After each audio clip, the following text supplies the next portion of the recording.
Ben Kahramanmaraş, Elbistan'ın Köseyahya köyünde doğdum. Köseyahya köyü bir Sinemili köydür. 1969 yılında doğdum. Bizim zamanımızda saz çalmak ya da saz sahibi olmak ulaşılmaz gibi bir şeydi. Yani günümüzde şey derler, hani sazları gençler duvara çivi çakar asarlar. Aslında o aynı zamanda acı bir şeydir. Geçmiş zamanlarda, bizim zamanımızda en yüksek bir çivi çakarlardı ki o ellerindeki saz çocuğun eline geçip de kırılmasın diye. Başka bir anlamı yoktu onun. Yani aynı zamanda o çocukların o sazdan yoksun kalmaları idi aynı zamanda.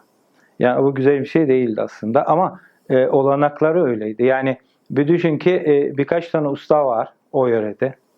Bunlardan bir tanesi benim babamdı. Onun yaptığı sazlar da öyle çok seri imalatta saz yapmazdı. Aslında o bir saz ustası da değildi. Yani yeri gelir bir duvar ustasıydı. Yeri gelir kapı pencere yapan bir marangozdu.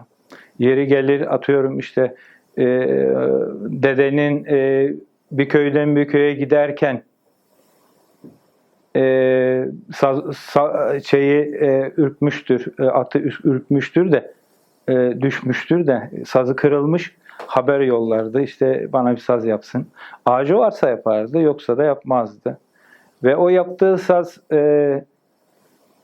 kişiye ulaştığı zaman o parayla yapılan bir şey de değildi. Sonra ya bir hindi gönderirlerdi ya bir kuzu gönderirlerdi. Yani o şekildeydi saz bizim yörede o dönemlerde. Benim sazla tam olarak tanışmam muhtemelen 1983'lerde falandır. Yani heveslenip yapmaya çalışmam. 1983'lerde aynı zamanda bir siyasi baskı vardı. Saz çalmaya başladım o dönemde. Benim amca oğlum Tevfik bana öğretmişti. Amcalarım çalarlardı. İbrahim amca, İbrahim Eren aynı zamanda amcamdır. O çalardı. Biz saz çalmayı oradan heveslenerek çaldık. Babam da arada yapardı. Takımlarımız da vardı köyde. Babam ağaçla uğraşırken yazın uğraşırdı.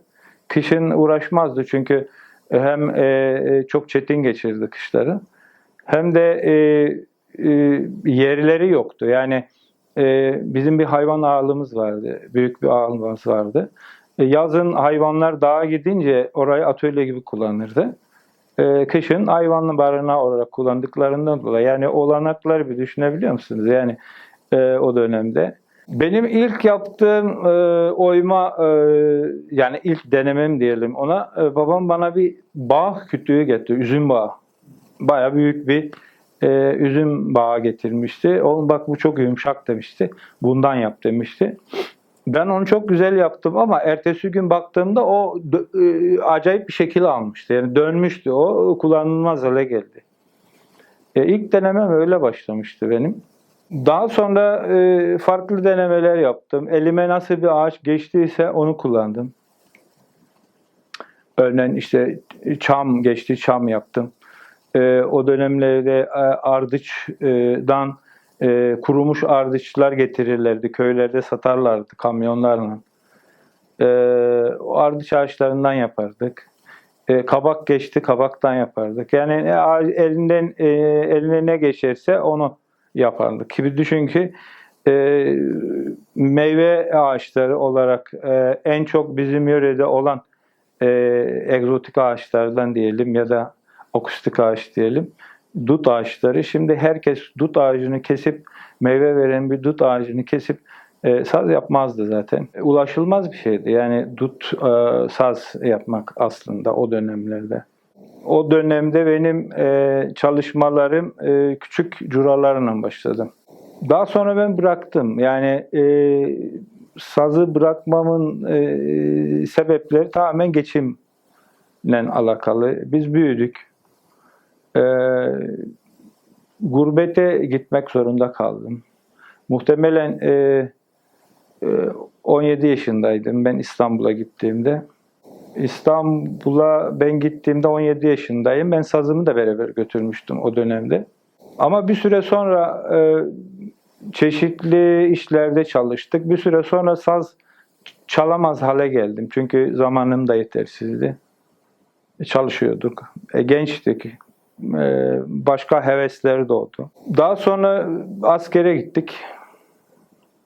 Ben sazla şeyim kesildi. Yani ilişkim kesildi. Ben şantiyecilik yaptım yıllarca. Yabancı firmalarla daha çok çalıştım. Kaynak teknolojisinde yani İstanbul'a giderken ben kaynakçıların yanında yardımcı olarak çalıştım. Daha sonra kaynakçı oldum. Daha sonra işimi çok iyi yapmaya başladım. Kaynak supervisor'lığı yaptım yıllarca. 2 sene önceye kadar bir yabancı bir şirkette, denizde petrol çıkaran bir şirkette yaklaşık 25 sene aralıksız çalıştım. 2008 yılında İstanbul'dan İzmir'e göç oldu. O da ihtiyaçtan doğdu. Yani İstanbul beni boğmuştu. Yani İstanbul beni boğmuştu. İstanbul'da yani çok çevrem de yoktu. İnsanın eşi dostu neredeyse orası senin için daha iyidir. Bizde en azından bizim kültürümüzde var olan bir şeydi. 2008'de ben İzmir'e taşındım. İzmir'e geldiğimde bizim bu İzmir'de çevremiz çoktur. Yani bizim Silamilliler burada özellikle Menemen bölgesinde 3000'e yakın aile yaşıyor şu durumda. Derneğimiz var. Elbistanlılar ve Çevre Köyleri diye bir derneğimiz vardır. Dernek halen faaliyet gösteriyor. Şimdi derneğe zaman zaman giderken ya da eskiden benim işte saz çaldığımı ya da türkü söylediğimi, değiş söylediğimi bilen dostlar zaman içerisinde benden istemeye başladılar. Yani bir nevi ihtiyaçtan doğdu diyebilirim. 2008 yılında şimdi bizim sazlarımız, sinemili sazları cura ya da dede sazı olarak adlandırırlardı. Şimdi ben saz çalarken de öğrenirken de o sazları da öğrendim. O dönemde elimde saz da yoktu aslında.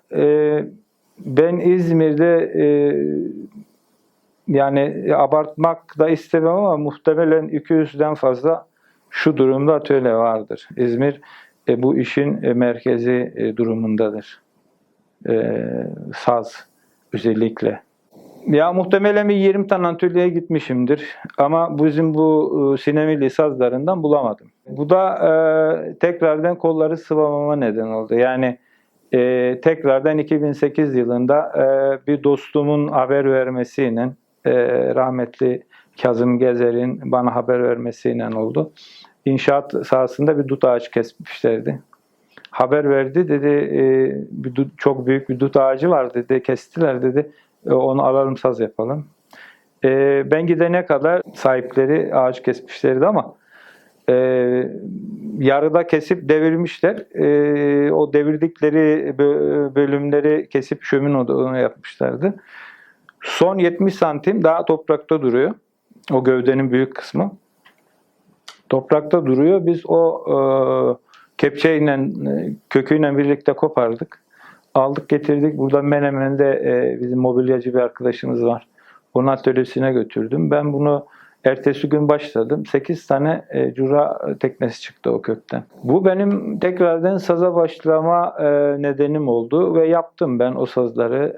O sazları yaptıktan sonra hemen sanırım tamamını da hediye ettim yakın arkadaşlarıma.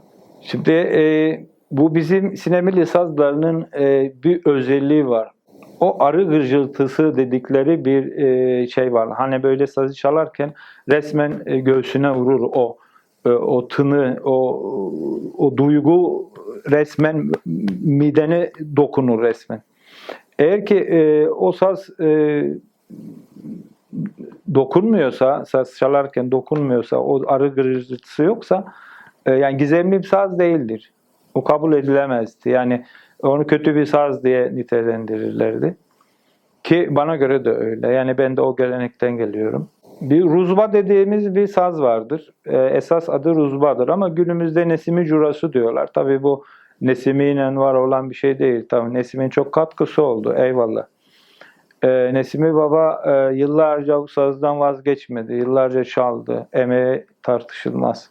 E, Yeri çok belirgindir Nesimi Baba'nın. Çok eski aslında sazların atası denilebilecek durumda. Bu sazları yani ne kadar doğrudur ama bizim yörede anlatılan şeyler vardı. Yani o sazlar çok küçüktü. Ki Alevilerin ibadetlerini yaparken kullandıkları özellikle o küçük cüralardır. Yani ruzba dediğimiz sazlardır. Ve bizim o köyler çok dağınık yerlerdi. Yani genelde dağlık bölgelerdedir. Kışı çetin geçer. Yazın cem bağlamazlardı, kışın bağlarlardı. Çünkü yazın herkes içinde gücünde olurdu. Kışın herkes evinde olurdu. Öyle gurbete çıkma falan yoktur günümüzde olduğu gibi. Herkes ya hayvancılık yapardı vesaire. Yazın dağa çıkarlardı, hayvanları otlatırlardı, yaylaya çıkarlardı ya da işini gücünü tarlasına yapardı. Ama kışın bu kişiler evlerinde olurlardı ve cem bağlarlardı yani ihtiyaç durumunda.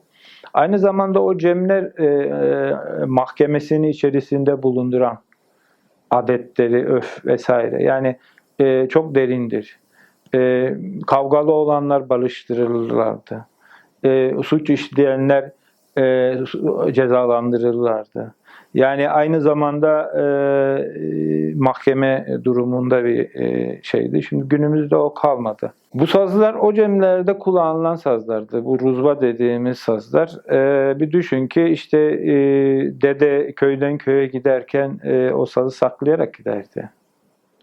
Nasıl yapardı? Paltosunun içine saklayarak giderdi derlerdi. Bizim zamanımızda yani benim daha çok gençlik zamanımda ben buna sayılı rastlamışımdır. Yani 1980'le birlikte bizim o gelenekler uzaklaştırıldı. Yani o siyasi oluşumlar vesaire bu bizim cemleri azalttı. Dedeler küstürüldü.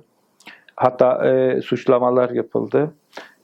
Bana göre bunlar doğru şeyler değildi. Ama o günümüzdeki o oluşumlar bunu hep tetiklediler. Bu curalar yani ruzbalar bizim yörede 3 tel takarlardı.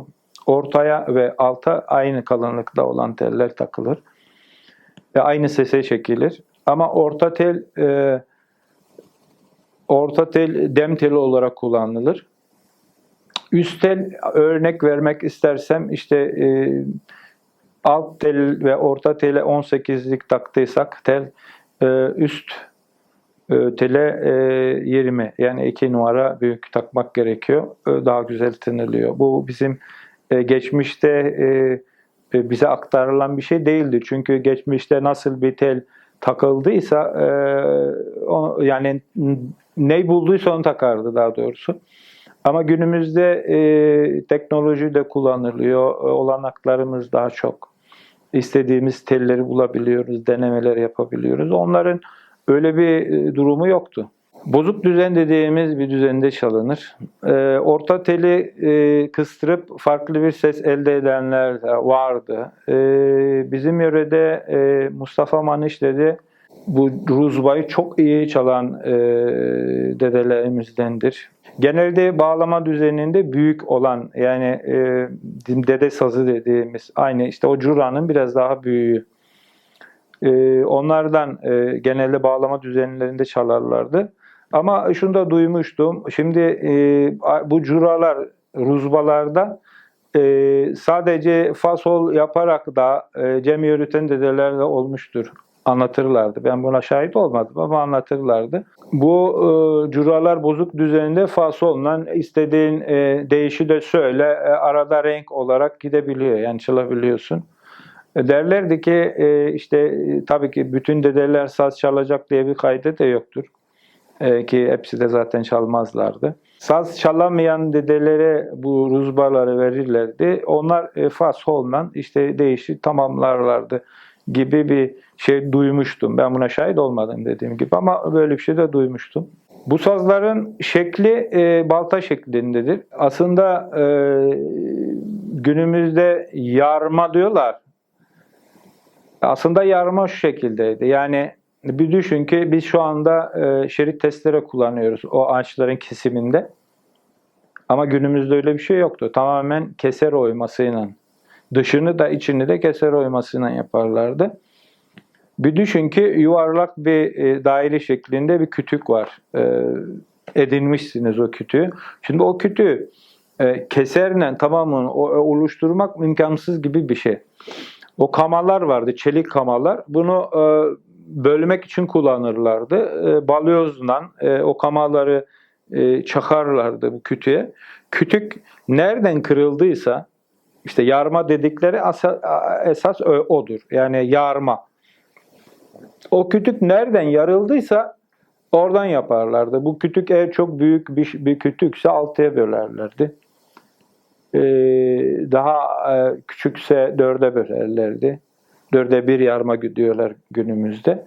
O yarma olayı oradan geliyor. Nereden yarıldıysa oradan yaparlardı. O yüzden dışıyla oynamazlardı. Sadece temizlerlerdi. O yüzden böyle üçgen şeklinde, balta şeklinde çıktığı o şekildedir. Dışıyla çok oynamazlardı. İçini oyarlardı. Dışını da temizlerlerdi. O şekilde bırakırlardı. Yani o oradan geliyor. Örnek vereyim. Bu elimizdeki saz, bu eski. Bu benim yapımım ben kendim oymalarımı genelde kendim yapıyorum ama şimdi dersem ki tamamını kendim yapıyorum yalan söylerim. Samsun'da çok değerli ustalar var, oyma ustaları. Zaman zaman elimde yok ise istenilen ölçüler onlardan da temin ettiğim oluyor. Ama genelde kendim yapıyorum. Köye gidip burada İzmir'deki atölye küçük bir atölye.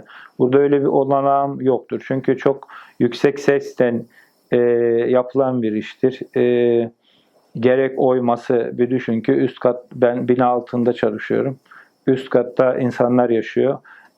Motorlu hızlar sesi ya da oyma keseri sesi onu rahatsız edebilir. O yüzden kaçınıyorum ben ondan ama yazın köye gidip ihtiyacım kadar yapıp kışında onları işliyorum. Ama ertesi sene tabii önceden yapıp bir düşünün. Yani bu benim kendi oymam değil. Bu eskiden kalma bir tekne. Yani şekil itibariyle görebiliyorsunuz. Olduğu gibi yapılmış. Yüzeyi de öyledir. Yani çok oynanmamış. Kenarları biraz keskindir. Sadece düzeltmişler. Bu çok eski muhtemelen 30 yaşında falan bir tekne. Benim atölyem daha önce başka yerlerde sanayide falan atölyeler açtım. İzmir'de sanayide, Menemen bölgesinde. Ama daha sonra 2015 yılında ben burayı satın aldım, küçük bir atölye. Burası Menemen'e bağlı Egekent 2 mahallesinde, bina altındayız. Merkezde bir yerde. Ama burası bize küçük gelmeye başladı. Gelen gidenimiz çok, misafirlerimiz çok geliyor başımız üstünde. Bir üst sokağı yine aynı yerde bir yılbaşına doğru bu sene 2020 yılında biz bir üst sokağa 140 metrekare büyük bir atölyeye geçiyoruz. Ama orası sürekli yerimiz olacak, kendi yerimiz. Şu anda orada tadilat yapıyoruz. Bura gibi olmayacak. Burası çok küçük. Yani biz buraya sıkışıyoruz. Orası kesimhane ayrı olacak. Oturacağımız, muhabbet edeceğimiz yer ayrı olacak.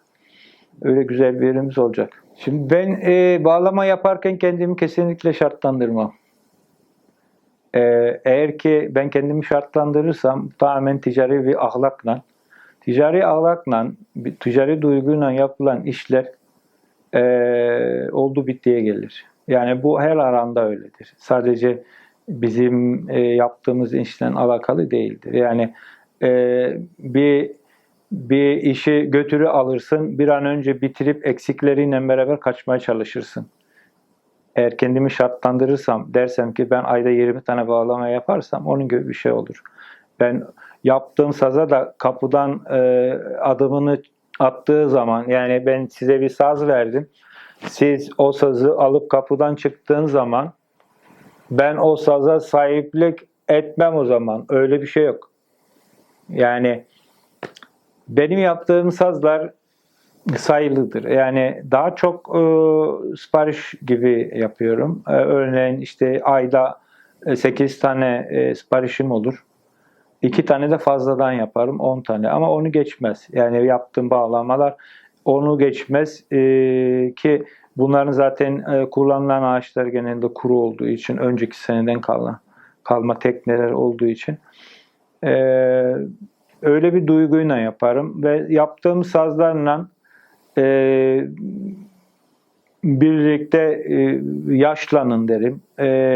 Verdiğim kişilere derim ki ben yaşadığım sürece garantilidir derim ve ben bunun arkasındayım. Yani sonuçta bağlama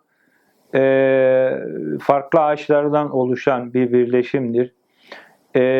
Zaman zaman hatalar da olabilir. Aynı zamanda mevsimsel olarak da bağlamalar değişken gösterebilir. Sıcak özellikle burada ben bir uyarı yapmak isterim bu icracılara.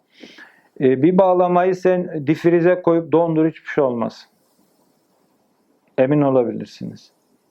Ama tek yönlü bir sıcak maruz kalırsa, örneğin bir kalorifer peteğinin yarım metre yakınında yarım saat bekletin, o sazı da çalamazsın.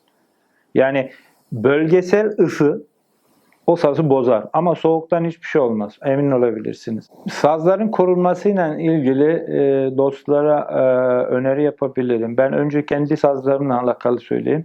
Benim yaptığım sazlar, tabii ben zaman zaman yaprak saz da yapıyorum. Ben genelde geleneksel sazlar yapıyorum. Yani 10 tane geleneksel saz yapıyorsam 2 tane de yaprak saz yapıyorumdur. Aslında yapı olarak hepsi aynıdır. Şimdi polyesterli sazlar biraz daha şeye karşı ıslaklık ya da sen yağmurda tutsan saza bir şey olmaz. Çünkü üzerinde koruyucu bir madde var. Şimdi benim geleneksel sazlarda genelde şey kullanıyoruz. Genelde komalak cila kullanıyoruz.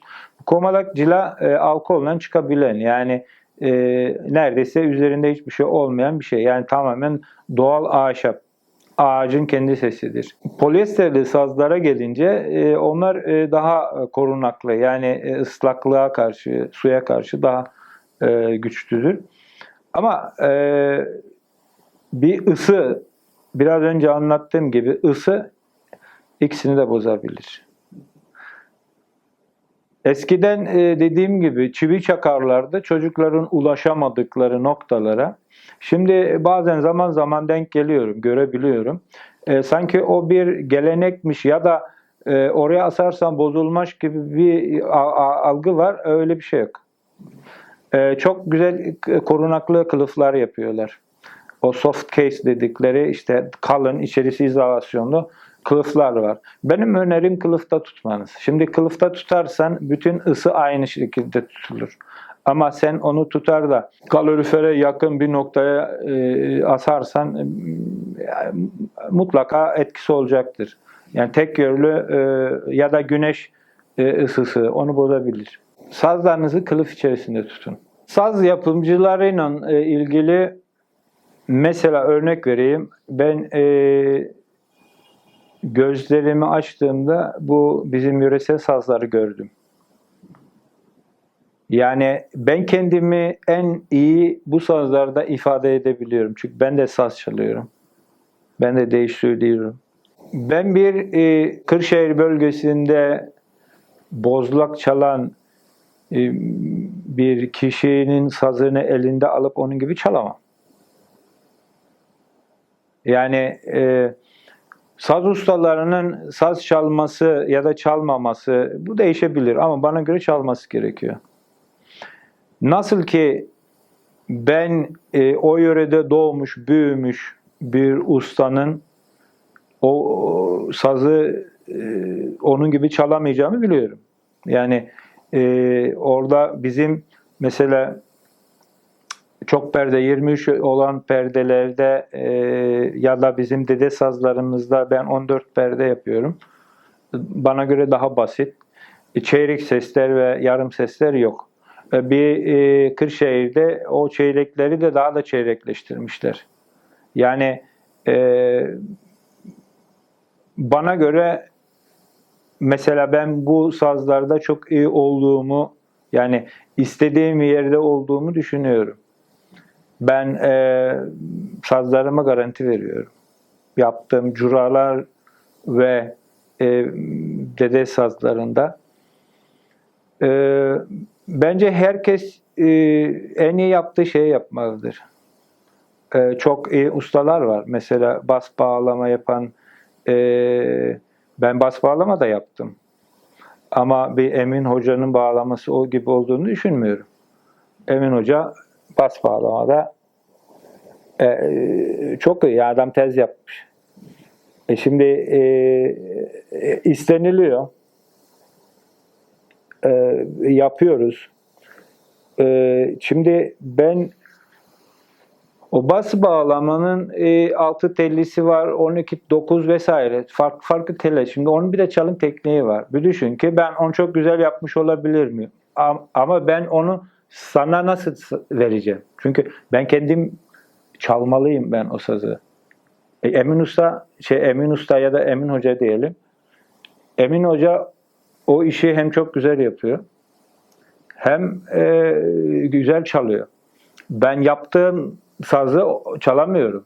Yani eğer ki bir bas bağlama yapıyorsam ve o sazı çalamıyorsam, ben bir ustayı çağırıp bu sazı bir test et, olmuş mu olmamış mı, onu yapmamak lazım. Bu doğru değil bana göre. Örneğin bir Engin Topuz Kanamış. Çok güzel uğur sazları yapıyor. Ben hiç yapmadım. Yapmayı da düşünmüyorum. Yaparsam kendime yaparım. Bu benim için bir tecrübe olur. Aynı zamanda şöyle bir şey var. Yani hani dedik ki herkes en iyi yaptığı şeyi yapmalıdır. Şimdi çırak olursun. 5 sene çıraklık yaparsın. Emin olabilirsin, kendin deneyip yanılmadan doğruyu bulamazsın. O usta sana bildiği her şeyi de öğretse, kendin yapmadan doğruyu bulamazsın. Yanılacaksın, yanlış yapacaksın, yeniden yapacaksın. Yani yapacaksa da o şekilde, o zaman unuturur. Yani örnek vereyim, ben şimdi bir uğur sazı yapmaya kalkışsam, eminim ki Engin Hoca'nın yaptığı gibi olmayacak. Ama zaman içerisinde yapa yapa, yanıla yanıla doğruyu bulacağım. Orası kesin. Ama o kadar zaman var mı? Yani sen o kadar zamanı o iş için hazırlayabilir, değer mi? Ya da gerekiyor mu? Onu iyi tartmak lazım. Bir de saz ailesi çok kalabalık bir şey. Yani ben sayısını bilmiyorum, çeşidinin. Bu gitar gibi kalıplaşabilir mi? Ben olamaz diyorum. Çünkü farklı seslere, farklı büyüklükte, farklı uzunlukta sazlar yapılmaktadır. Bunu tellerle de engelleyebilirsin. Ne yaparsın? Standart bir saz yaparsın. İşte atıyorum, biz örnek bir kısa saplı bir bağlamada bir 40 tekneye do yapıyoruz. Normal tellemeyle. Ama sen farklı bir tellemeyle bütün sesleri orada elde edebilirsin. Eğer standart bir şey yapılacaksa bu şekilde yapılabilir. Ama bunun güzelliği de zaten standart olmaması. Yani farklı farklı seslerden, farklı farklı ölçülerden, o zaman hepsi aynı şeyi verir. Örneğin bir cura, sen o cura onu yapacaksın. Yani hepsine aynı mümkün değil. Yani büyük bir tekneye küçük bir sesi alamazsın. Çünkü tellerle oynuyorsun. Farklı tınılar çıkacak. Onun için ben kabullenemem onu. Farklı ölçüler olmalıdır. Her saz kendi yerinde olmalıdır. Kişi de en iyi yaptığı şeyi yapmalıdır. Yani ticari anlamda bakarsan yapın. Herkes her şeyi yapsın. Ama ben çok bakmıyorum. Yani olumlu bakmıyorum. Herkes en iyi yaptığı şeyi yapsın diyorum.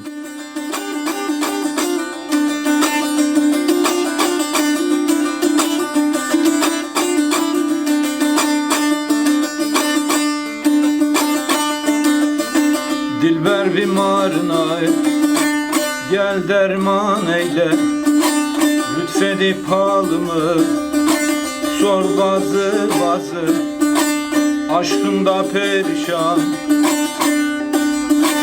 bir nazar eyle, gönülden yaramı sar bazı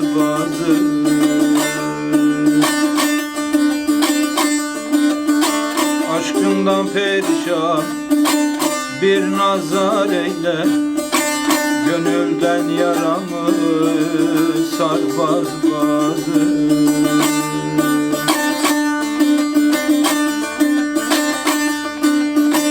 Eliftir kamenti, daldır kaşlarım, lalü mercan inci, düldül dişlerin, gönlüm sarayında hep hazır yerin, kondur kervanını dur bazı.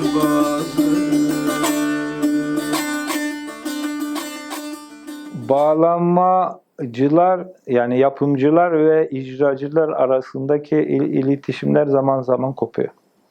Yani zaman zaman icracı bağlamacıyı suçlayabiliyor. Hatta reklam konusu bile yapabiliyor. Ya da tam tersi olabiliyor. Şimdi bir düşünün ya, elinizdeki bağlama dünyanın en hassas çalgısıdır. Mesela bana diyorlar ki sen sapta niye kelebek ağacı kullanmıyorsun? Bütün batı çalgılarında kelebek ağacı var. Şimdi batı çalgısı dediği bir keman ise şayet, kemanın boyu, klavye boyu 15 santim. Şimdi 15 santimin dışında 1 santim kalınlığında abanoz ağacı var. Abanoz ağacını demir ağaç derler aynı zamanda. Yani bükülmez, yamulmaz bir ağaçtır. Bu mümkün değil. Şimdi ondan besliyor. Ama aynı zamanda perdesi yok kemanın ve tel boyu da çok yüksektir. Cızlaması mümkün değil. Öyle bir olanak yok.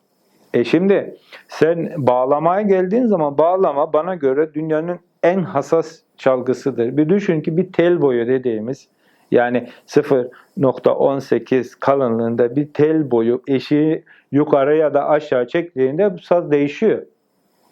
Kaldırıyorsun, yüksek bir tını, yani ses elde ediyorsun. Düşürüyorsun, tını azalıyor ama cızlama yapıyor. Niye? Perdeye çarpıyor.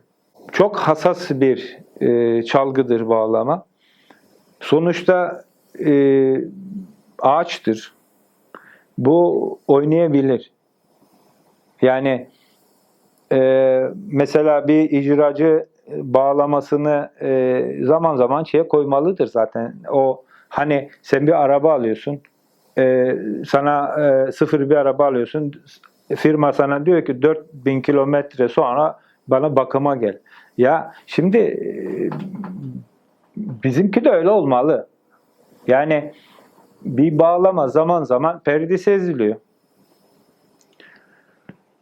Oynayabiliyor. Yani o bakıma gelmesi lazım ama o bakıma gelirken de o, bana göre kim yapmışsa o bağlamayı kendisine götürün. En iyi o bağlamayı o kişi bilir. Yani hem kötülememek amaçlı hem öyle gerektiği için. Yani ben derim ki mesela benim bağlamamı bana getirirsen ben herhangi bir ücret talep etmiyorum. Ve ben o bağlamayı verirken de diyorum ki bu bağlamanın günahı boynuma. Oynayabilir. Yani bu ağaçtır sonuçta. Belki boşluğuma gelmiştir. Yanlış bir ağaç kullanmışımdır. Olabilir. Yani ki öyle bir şey yok da yani olabilir.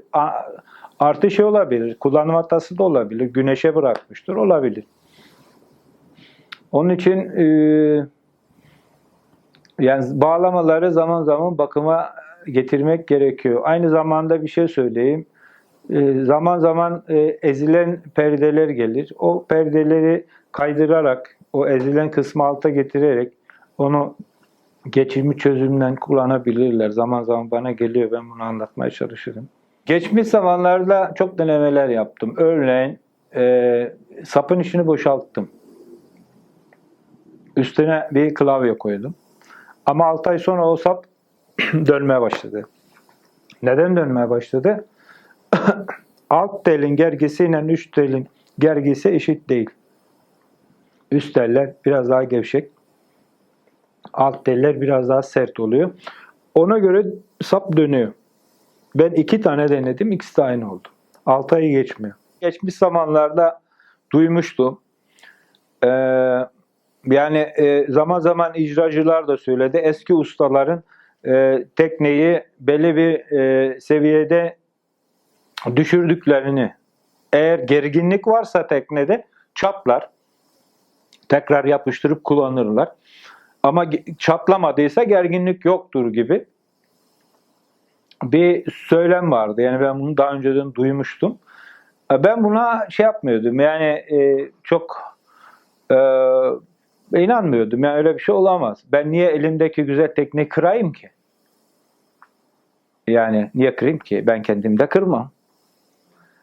Yani eğer onu ticari zaten düşünürsen zaten o kırık tekneyi satamazsın. Kişi niye satın alsın? Zaten öyle bir şey ki yani o kadar uğraşıyoruz, didiniyoruz. Yani kırılan tekneler de oluyor ama o tekneler genelde ya elimizde kalıyor ya birine hediye ediyoruz.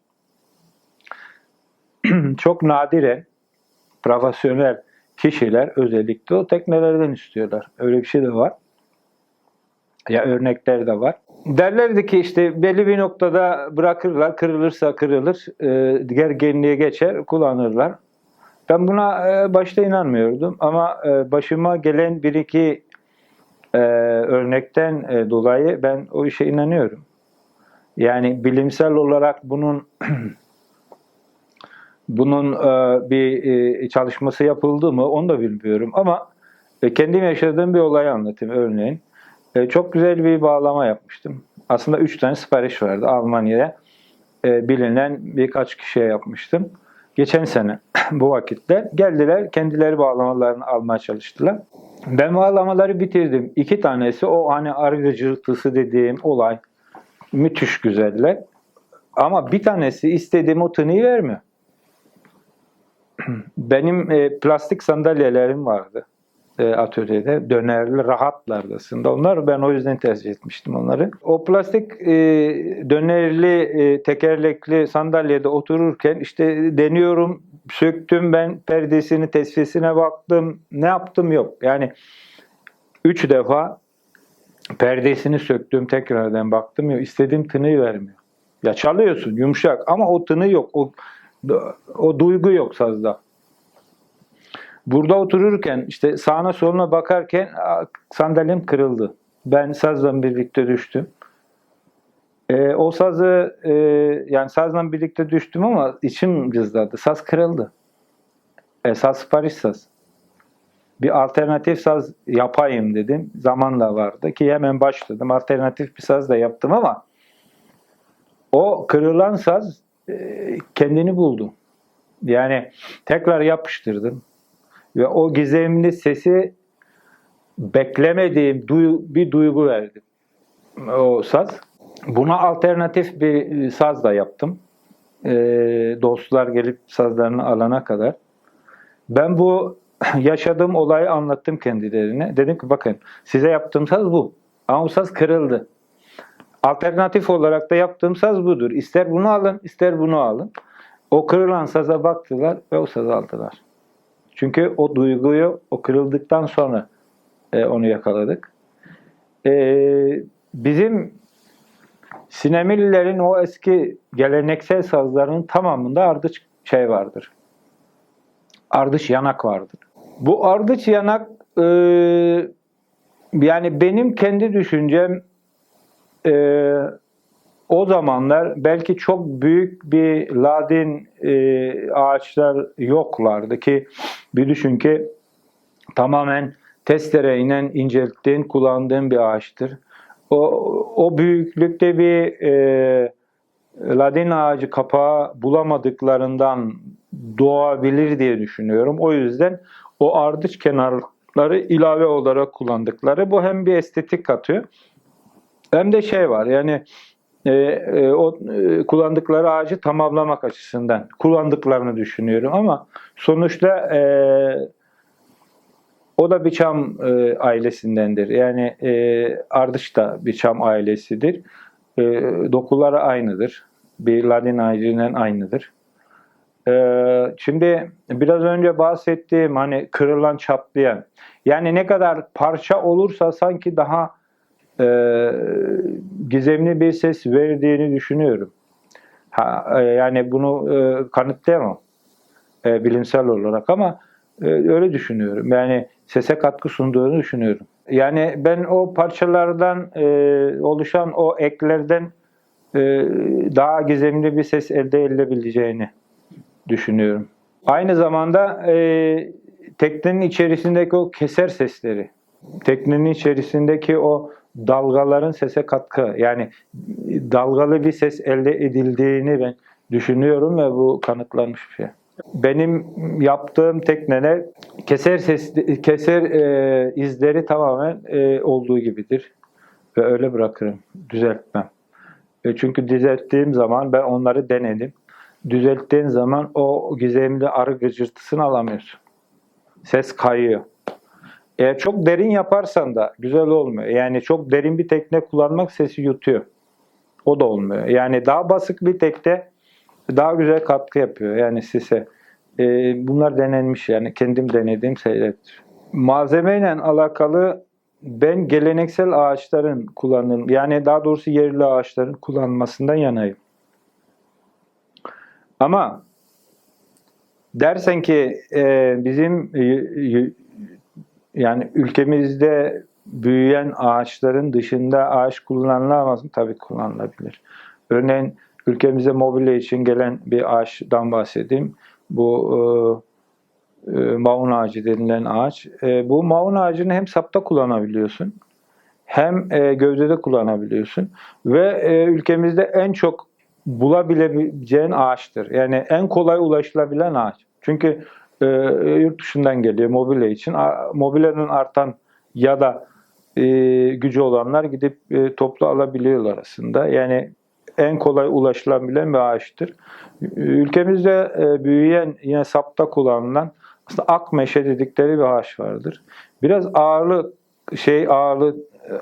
biraz fazladır ama çelik gibi bir ağaçtır. Yani pembe gürgen yine en çok bulunan ağaçlardan Türkiye'de. Biraz daha hafiftir o.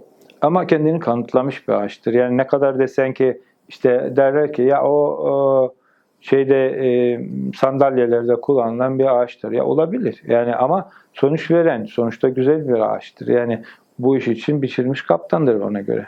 Yani yerli ağaç olarak hem hafif hem güzel, yani damarını doğru kullandığın zaman, ama dersen ki ağacı sağlam olsun dersen bu akmeşe dedikleri bir ağaç var. Aslında çok kolay ulaşılmıyor. Yani bulabilmek zordur. Sonuçta bir orman ürünüdür. O ağacı kesmek için bile belki kurumsal olarak izin alman gerekiyor. Bakanlığın izniyle kesilen ağaçlardır muhtemelen. Ki örnek vereyim, kapakta kullanılan borçka ladini bildiğim kadarıyla koruma altındadır. Yani belki bazı bölgelerde bakanlık izin veriyordur da o şekilde sahip oluyoruz. Yani bir zamanlar Kanada ladini dedikleri bir ağaç vardır, Kanada kapağı diye. Ulaşılması çok zor. Bu saz yapan insanlar, yani ustalar para kazanıyor mu? İnanabilirsin. Yani benim gibi seri imalat yapmayanlar para kazanmıyor. Yani nasıl para kazanmıyor? Tabii ki geçinebiliyor. Yani yerine malzemesini de koyabiliyor.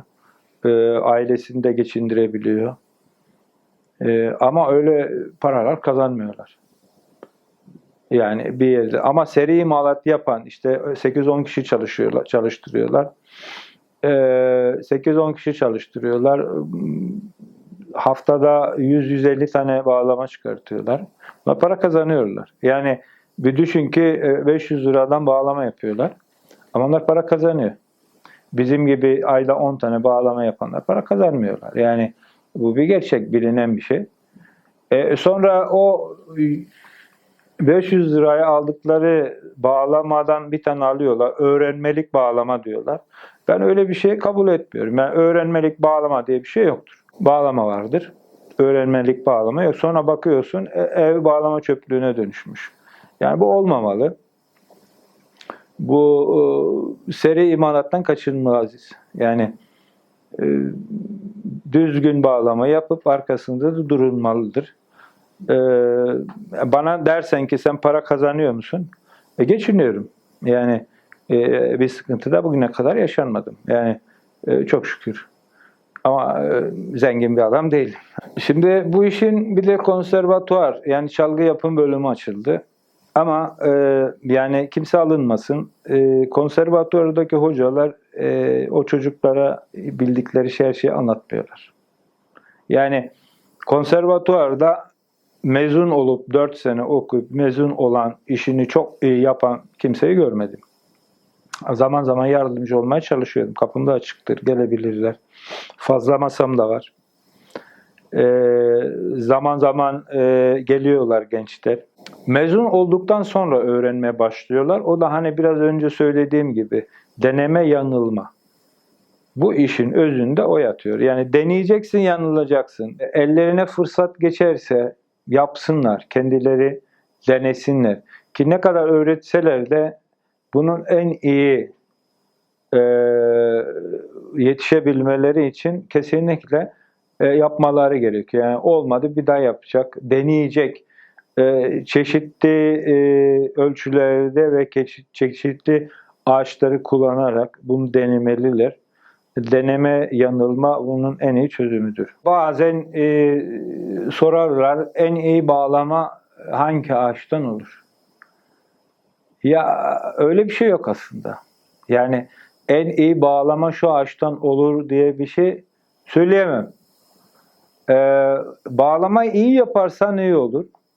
Kötü yaparsan da kötü olur. Ya da şöyle diyelim, bir düşün ki yani manevi anlamda çok değerli olan 1/4 yarma dediğimiz dut yarması. 1/4 yarma, çok güzel bir teknen var elinde. Getirdin, kötü bir usta verdin. Kesinlikle kötü bir saz olacaktır. Yani ama şu fark var. Yani örnek her ağacın bir tınısı var. Yani farklı bir tını elde etmek ağaca bağlıdır kesinlikle. Ama en iyi saz şu ağaçtan olur diye bir şey yok. O tamamen yapımla alakalı bir şey.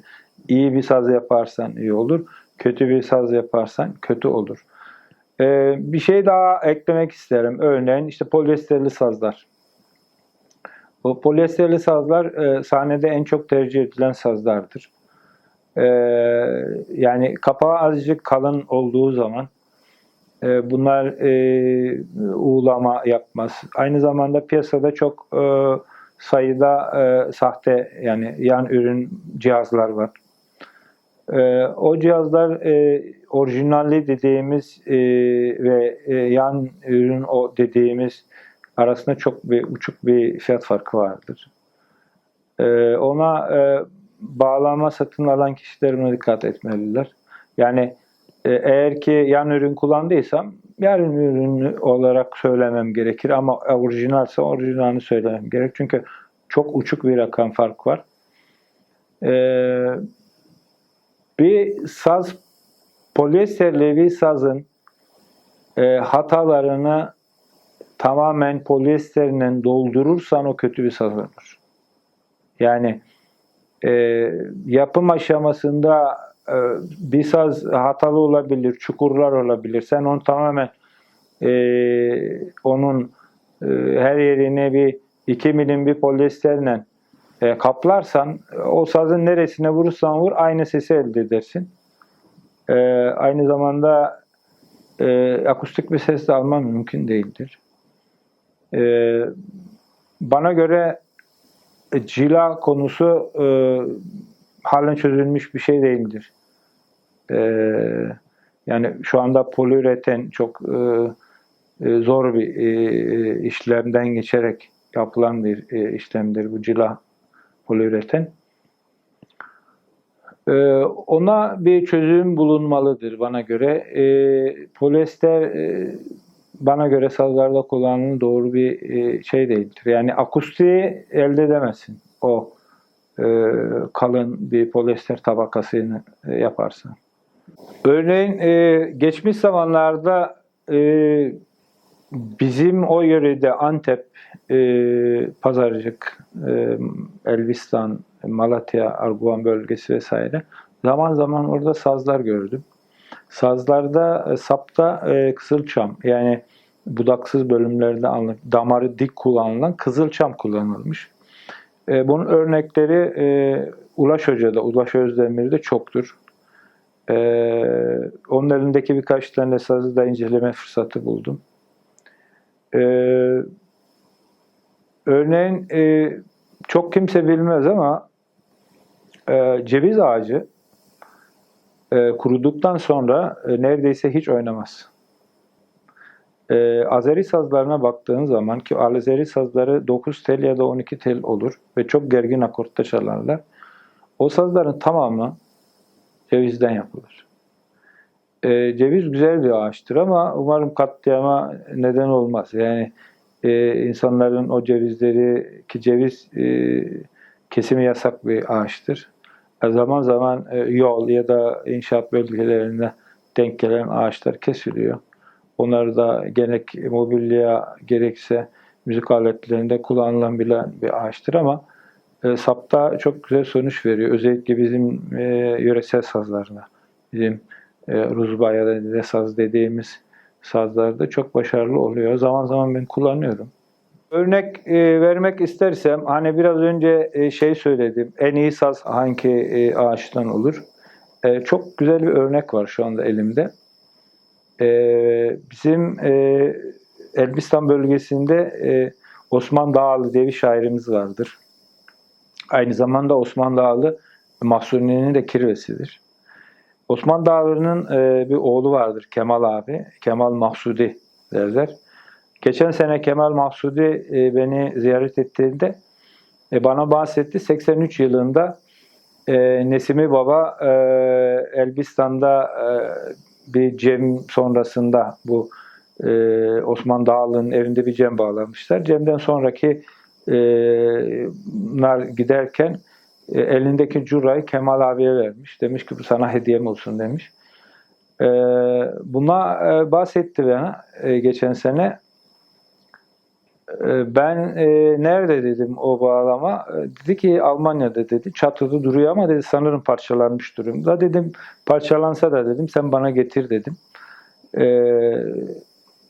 Geçen bir 6 ay önce kadar geldiğinde bana 3 parça halinde getirdi o bağlamayı, o sazı. Bahsettiğim saz bu saz. Bu saz hani biraz önce bahsettim ya yani güzel yaparsan güzel olur.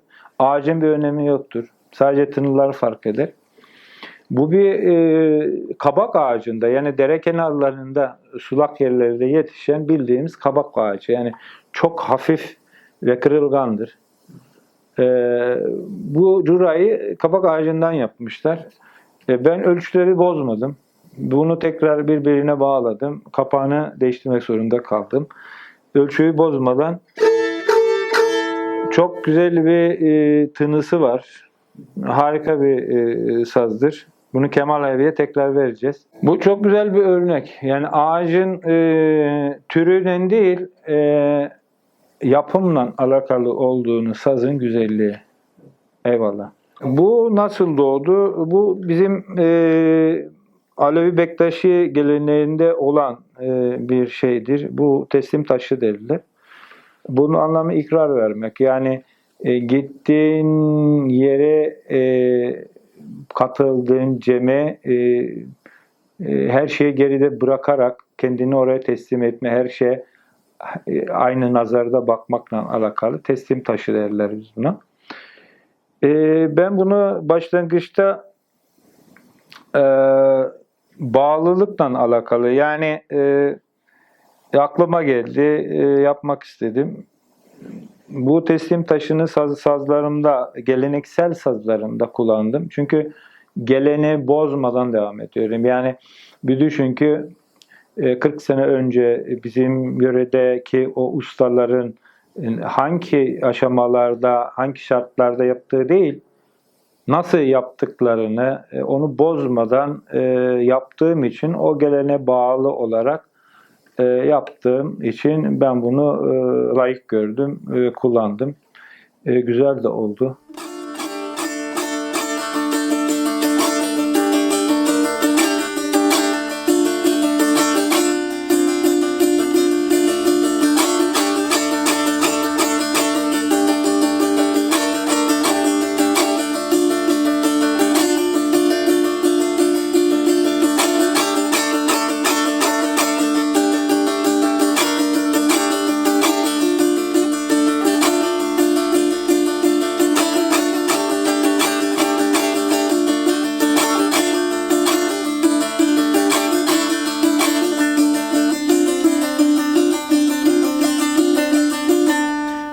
Dilbere gönül verdim ezelden,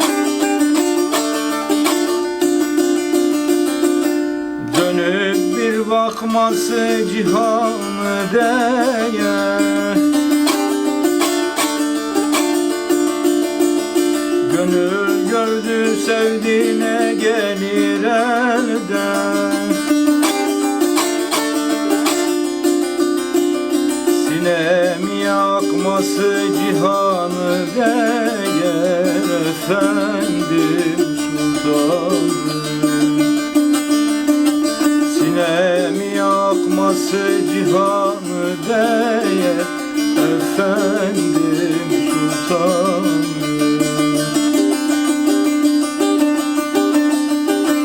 Aşkıyla perişan ağlar gezerim, ruzi elemdir bu artar kederim. Lütfedip ağırsa serim, boynumu vurması cihanı değer efendim sultanım. Boynumu vurması cihanı değer efendim sultanım. Yüzünden okudum ümmül kitabım, maşuğun cemali aşık mihrabım. Gönlüm şad eder dahi serabım.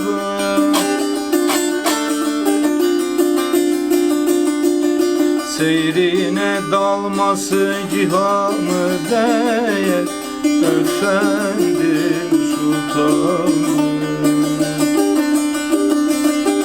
Seyrine dalması cihanı değer efendim sultanım.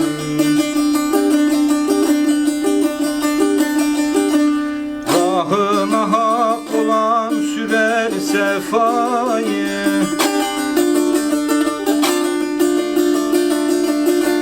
derdiyle yananlar salar cefayı.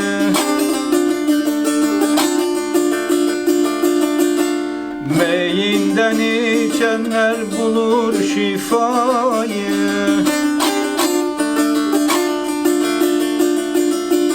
Mestanın olması cihanı değer efendim sultanım. Sultanın olması cihanı değer, efendim sultanım.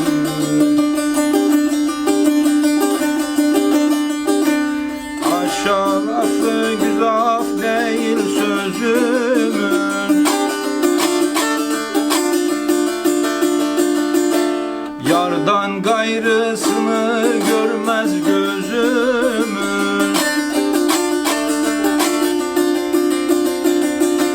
Al dede aşkından tüter közümün.